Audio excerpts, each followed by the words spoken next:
တော့ဒီပွဲကိုကြာ9ရက်လောက်ရတယ်9ရက်လောက်ရတယ်ဆိုတော့သူများရကျတော့ဒီခါကျတော့10ရက်ထည့်တယ်ဒီခါကျ10ရက်ထည့်တော့ကျတော့10ရက်ကိုအဓိဋ္ဌာန်ယူပြီးတော့ဥပုပ်ကိုယူကြတယ်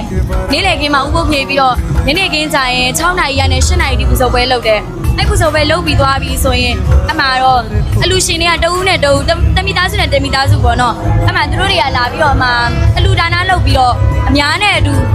အရောက်100နေနေရောက်100နေနေပေါ့နော်အဲ့ဒါသူတို့တွေကချက်ပြုတ်ပြီးတော့ကျွန်တော်တို့တွေကိုဥပုပ်တွေကိုအမှဥပုပ်ဖြေပေးတယ်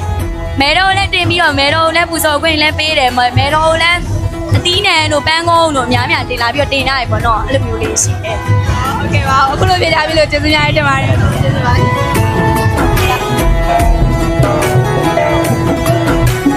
जैसे धारा और नदियाँ जैसे फूल और बगिया मेरे इतना ज्यादा